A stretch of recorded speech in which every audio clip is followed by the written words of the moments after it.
I see is that people get so frustrated because they've tried so many things, but it's usually because they go all in, they make all these changes, and they don't work because they don't stick with it. So it's sustainable lifestyle change that's built off what's already in place. It's very pragmatic and very simple. And of course, with a little bit of mindset work thrown in there.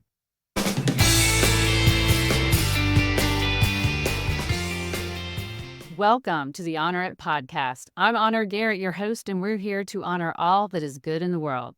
We delve into inspiring stories that matter to you with top experts, entrepreneurs, creators, innovators, and pro athletes who are making a difference, impacting lives, and creating positive change.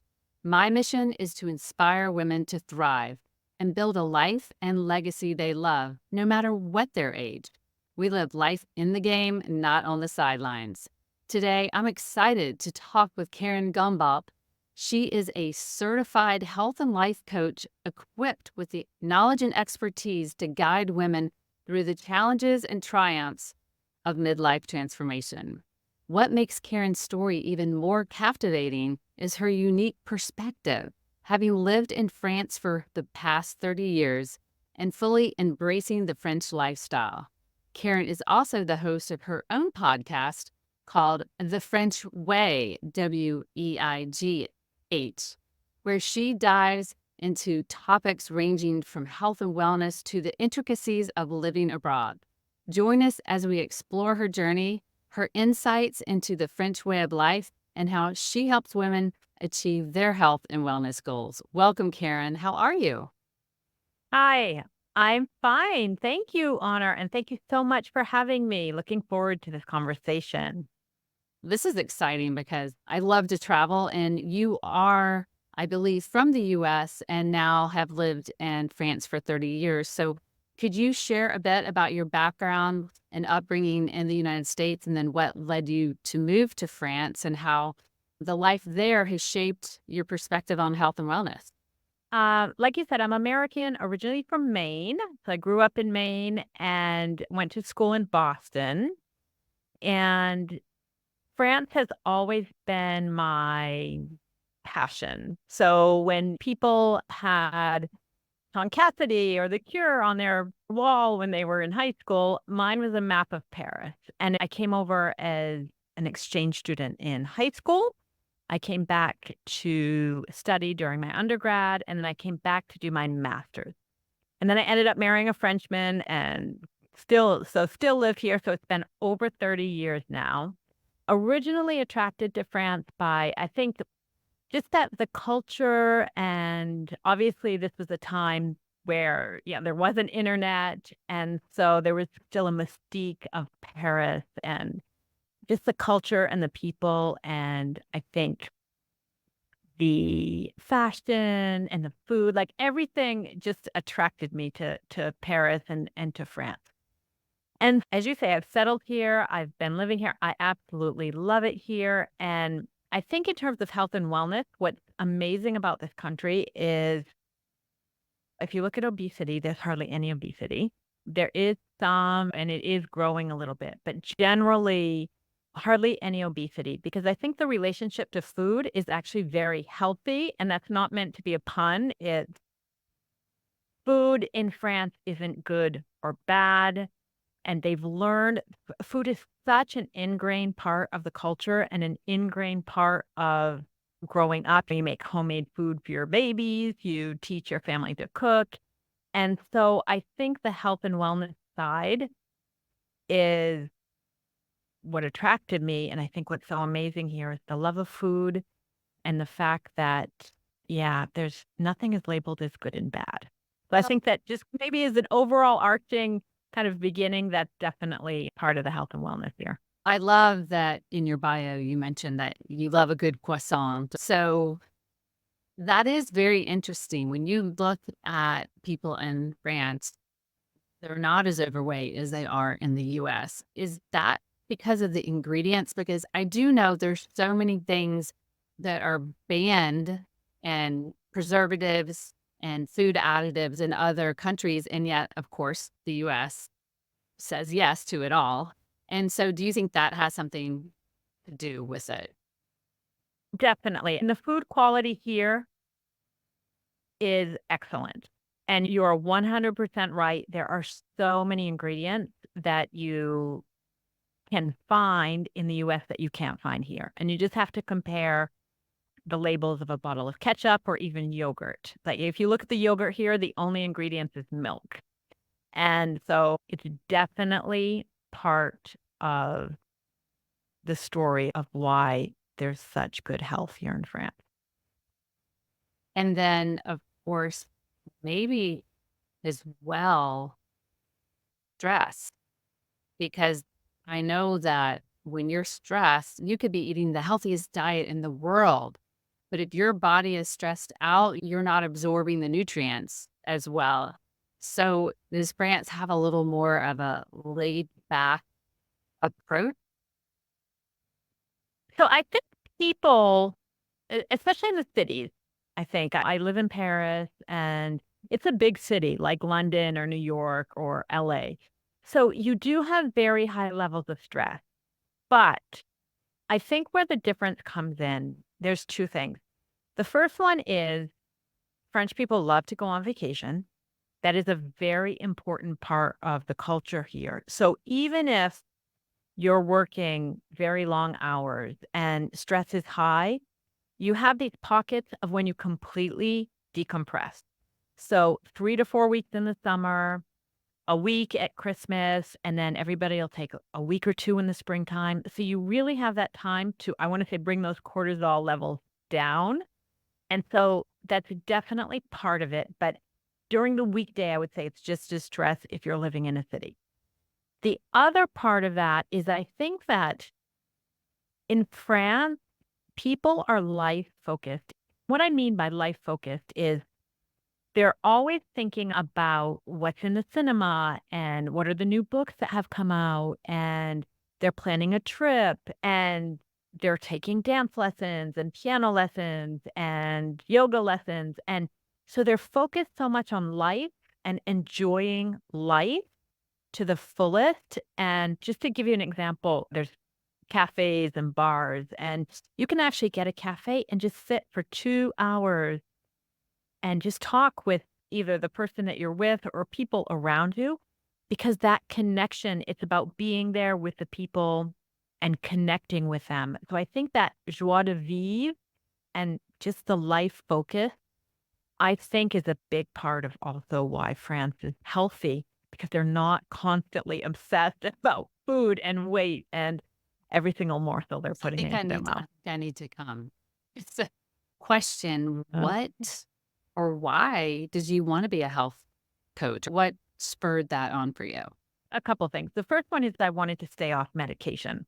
I grew up in a family of pharmacists, and not that medication is bad, but I just felt that if you don't need it, you can be proactive with your health. So my first, I would say, reason was for me and myself and to be sure that my health and wellness as I was approaching, so I'm 53, but as I was approaching menopause and after menopause, I love life. I'm super active. I've got 50 million things going on, and I just wanted to age powerfully. So that was the first reason. And the second reason I really started to become a coach is there are so many women who think that life is over at 50. And for me, it's just such a shame because we still have 40 years to live. And that's what I tell all my clients is that make that those 40 years better than the first 40. And so I work mainly with women in the US or outside of France because I also want to be an example of what is possible, that there are other ways of thinking about health and wellness, that this it's not only in the US that has all the answers. And so I wanted to support women as they got older because life is great and it just saddens me to see people who don't have the energy and just don't have the health to do what they want to do. I really love aging, except for the wrinkles and things like that. But I find it so amazing that the older I've gotten, you just have a better sense of yourself, more confidence. But that isn't the case for everybody our age. Mm. And I know that midlife often comes with these unique challenges, especially in health and fitness. And we're gaining weight, we're going through menopause, we have brain fog, all these obstacles that this age group is trying to overcome. How does your coaching address these challenges? So change is hard. We've got these patterns, we've done things for the same way for years. But I want people to know that it's possible, that you just have to make small changes that actually are manageable for you, manageable for your brain, and that are going to be shifting your focus more towards a even healthier focus. So let me give a couple examples. Water. If you're drinking water, and we all know that we should probably drink more water, every time you have a glass, just instead of having a glass, have a glass and a half. So it's building on habits you already have. For example, people who want to drink less or know you shouldn't drink. I'm fine with drinking. I think I personally like wine. A lot of my clients like wine. But if you're drinking half a bottle every single night, it's an issue for your sleep, for your weight, etc. So I just try to work with my clients to show that all you have to do is change a little bit and dial down the alcohol consumption. So it's building off habits that are already in place and either slowly increasing or slowly decreasing to make sustainable change. Because I think what I see is that people get so frustrated because they've tried so many things, but it's usually because they go all in, they make all these changes, and they don't work because they don't stick with it. So it's sustainable lifestyle change that's built off what's already in place. That's really I see is that people get so frustrated because they've tried so many things, but it's usually because they go all in, they make all these changes, and they don't work because they don't stick with it. So it's sustainable lifestyle change that's built off what's already in place. It's very pragmatic and very simple. And of course, with a little bit of mindset work thrown in there. I do believe that small hinges swing big doors, right? It's those small Mm. little steps. And I think you just get more confidence when you see small wins Mm. add up. And then before you know it, you've actually changed. Yeah. But it was over time. And unfortunately, in this day and age, everybody wants everything today. I want to lose 10 pounds by tomorrow. And really, there's Mm. no magic No. potion or pill or anything. It really is about lifestyle and how you approach it. It is, and I think that the other thing that has worked so well for me personally and for my clients is also focusing on who you wanna be down the road. And so when I was turning 50, I labeled it my year as best me at 50. And so it was something where as I saw that I was approaching 50, I started making those small changes because I knew when I reached 50 that I wanted to feel great. And it's the same. Now I'm thinking, okay, I'm 53, but I'm going to be 60. What do I want to do at 60? And so it's thinking about your future self and how she would show up today. And it's very to give a very basic example. It's do you run? Yes, I wanna be a runner, then put on your running clothes. And it's just showing up as the person you wanna be, then one day you're just that person and you're out running half a marathon or whatever. So it's that future self and showing up as that person. Absolutely. And so many people get stuck in their current reality. But I try to tell people your current reality is actually the past. What you're living right now is because of decisions and mindset that you had in the past that put you here today. Like you said, focus on what's your vision for the future. Who do you want to become? And that's so key. And if we could live in the present, be grateful right now and Mm. envision and make those small steps you were talking about, that is definitely the key. Yeah, and I think that one of the things that we don't realize too is all of the limiting beliefs that our brain is giving us. And when I was working with a coach at one point in time, I came into the thing saying, I'm going to be 50 and I'm never going to lose this weight. And you can't lose weight midlife. And it's absolutely not true. She says, Karen, I work with so many people who lose weight midlife. And I'm like, really?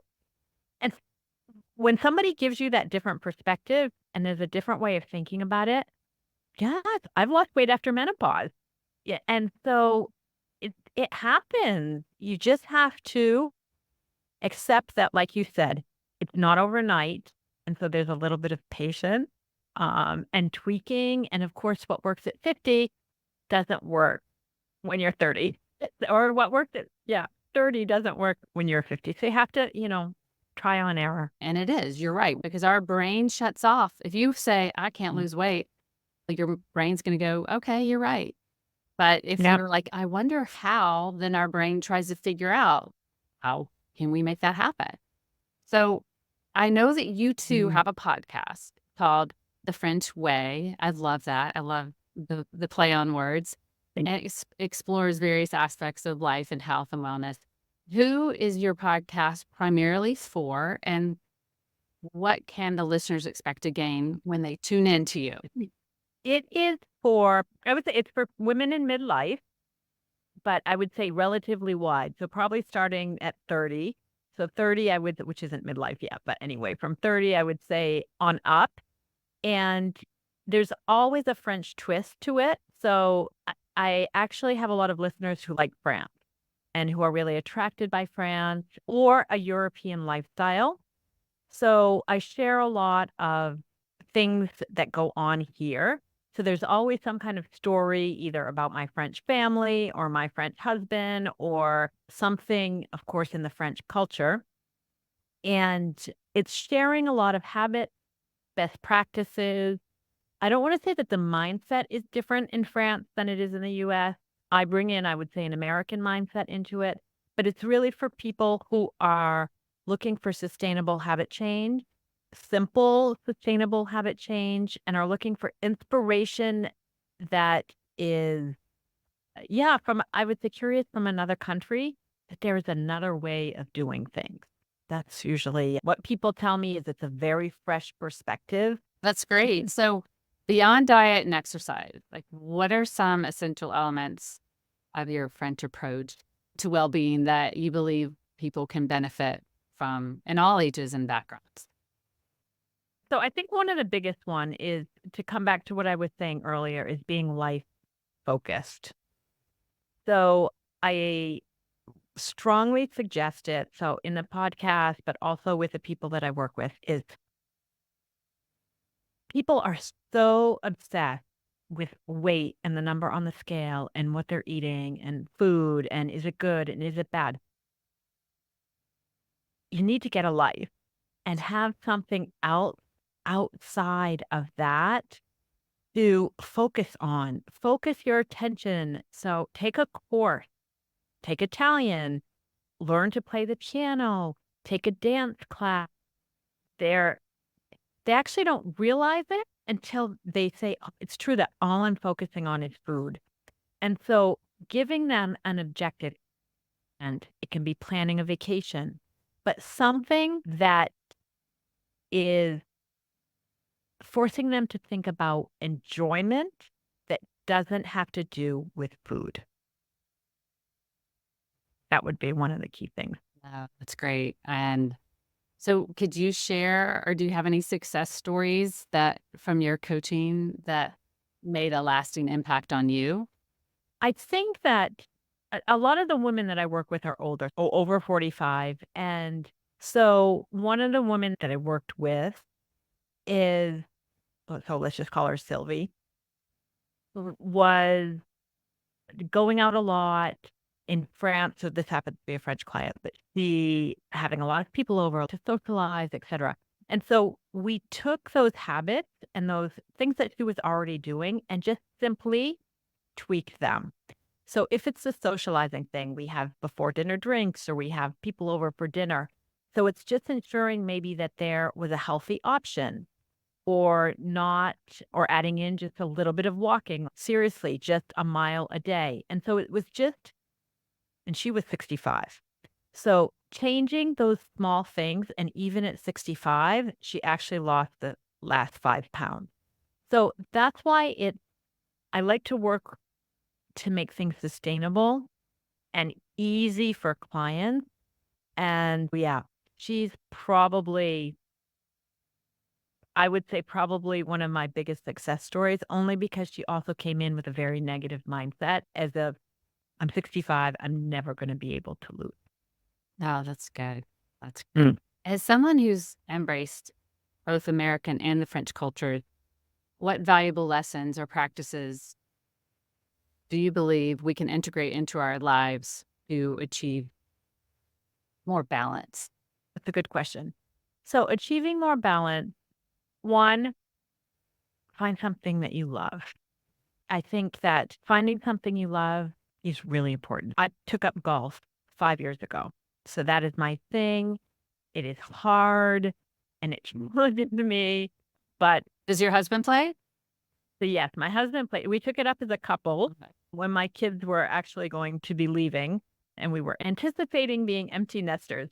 So we play together. So in terms of balance, that's one thing. The second thing is some kind of stretching, yoga, meditation, something that I would say calms the nervous system, because I find in the US, a lot of my clients, their cortisol level is just constantly, it's their system is taxed constantly. And so finding something like that. And then my third tip would also be spend some time in nature. I think it's really important, whether it be walking or golfing or sitting on your deck out back, but having the sunlight, the fresh air, just coming back to what you said earlier. To lose weight, you also need to have a nervous system which is calm. And so finding that balance, I think it's about finding things that you love and that are going to calm your nervous system. And you can find those both in the US and France. I do think in the US, I find my clients rushing a lot more, constantly going. And so it's a big effort to sit. It's a big effort to take a cup of coffee and sit outside. And whereas in France, we're going to spend a longer amount of time around the dinner table talking about our day. We're not rushing off to the next thing. So I think that there's just some good practices in terms of, yeah, breathing and relaxation and bringing cortisol levels down. That's what I would say to find balance. And I think some people don't realize we're meant to spend about 65% of our time outside. Oh, wow. I did not Yeah. know that. And when you go out in the morning and you put your feet on the ground in the grass, that is an electrical charge from the earth that actually Mhm. helps your whole nervous system. I love how we know what calms us, but science is backing it up too. Mhm. So we really can see statistics for those people who think, oh, meditation, and it actually Yeah. has scientific proof to help you. So I love that because I do have a lot of people that question this calming or taking time out that's going to benefit. And I say, yes, absolutely, it does. I was just gonna say, I think the one thing I find that people have a hard time with is they think that because their mind is racing, even if they're sitting there or they're outside in nature, their mind is still racing. And so they tell me, "Oh, it's not doing me any good," but it still is. The fresh air and the vitamin D, and you get used to managing also all of those thoughts, and eventually it's like yoga. It's like you practice yoga once, it doesn't work. You have to go back and do it a few times to feel the benefits of it. And I think that anything, you have to give it a little time for your body to adjust and accept. And I love the grass. I did not know about that. So Am I correct in saying that? Did you go to the life coach school? Is that yeah. Okay. Is that Brooke Castillo? Yes, Okay. Brooke Castillo School. I love her. I love She's this. amazing. I did not go through that, but she has a great program. So I know that you had the best education. So that's great. Yeah, so I actually because health and wellness had been it's been like my passion for years. I was actually a coach, and I don't know if you've heard about this program. It started about 10 years ago in the US, the Faster Way to Fat Loss. I don't know if Amanda Tress. It was when fasting was coming out as the big new thing. She launched a program. So I was an official Faster Way coach for 2 years. And so I worked with French clients and American clients, and I did that in addition to my corporate job. And then I got to the point where my corporate job just wasn't giving me the purpose, I think, that I was looking for in life as I got older. And so I made a very conscious effort to decide to leave and yeah, became certified with the life coach school. And the quality was amazing and the support was amazing. And it was very expensive, but I think worth it. I think there are a lot of other great coaching programs out there, but I had been following her for years. I was familiar with her work. I identified with it, so I didn't even look. Yes, with the model. And so it's not the only one, and I'm sure that there's many great ones out there, but yeah, that was the one that I did and loved every minute of it. Oh, that's great. I wasn't sure whether to bring it up or not because I'm a big proponent of fasting, especially women Oh. in who've been through menopause. And just at least intermittent fasting or Yeah. every quarter of the year, maybe do a water fast for a couple of days or things like that because it actually heals your body, cleans out all the bad misguided proteins called autophagy, right? I'm sure you Yep. know all of that. So do you incorporate any of that into it? Because I know I'm not a deprivation girl, and I'm sure you aren't either, especially Mhm. in France. But are you able to ever incorporate that for people who really need it? So I'm a huge fan of fasting. Personally, it has had a huge impact on my health, huge positive impact on my health. And I don't know if her book, if you've read Mindy Pelz's book, Fast Like a Girl, like the best ever. And I think that book is amazing. So I encourage my clients to fast. And if they don't want to, I understand it's not for everybody, but I have them read that book That's good. because I think it just explains everything so well. And what's really funny is I used to work with a lot of clients in France, and breakfast is like the thing here. And people will tell you, but I can't give up breakfast. I'm never going to give up breakfast. Karen, you're crazy. And what's funny is that all of the clients that I had from a few years ago, I still see them. And I saw one 10 days ago, and she said, Karen, I still fast after 5 years. And so even in France, people who are very against. It's not as present in France like it is in the US, so people haven't heard about it, etcetera, but I think it just so many health benefits. I'm a huge fan, but I don't force people because again, what works for them, I encourage them to try it, but I think it has yeah. Oh, we could go on forever because it's Mindy, I follow the lady who's the OBGYN, wrote the Galveston diet. She talks all about menopause. Mm. Ah, yeah, Mindy, I just discovered Mindy about maybe 6 months ago. I also just discovered her relatively recently, but she has a fantastic YouTube channel. And I would encourage anybody to read her book, even if you're not interested in fasting.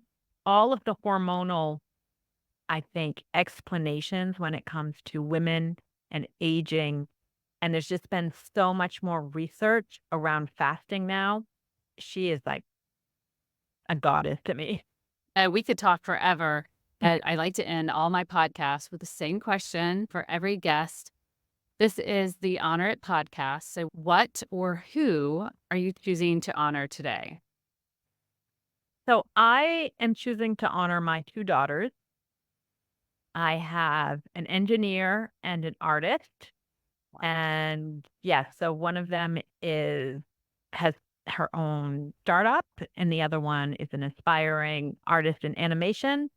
And they just inspire me every single day because as much as I have given them, now as young ladies, they give back with support and ideas and honest feedback. And so I would just, and I think that we need to honor women also. Yeah. So I'm honoring my 2 lovely ladies, Olivia and Mallory.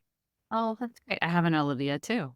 I have Oh, three girls and a boy, 22 to 29. So, a little range there. But great. I just really appreciate you coming on and thank you so much. thank you. It's been wonderful. I love your podcast and I would encourage, of course, anybody to listen to all your episodes. So thank you, Honor, so much. And thank you for what you do.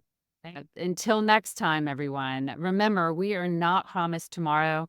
So be present today. It's a gift and take time to honor it all.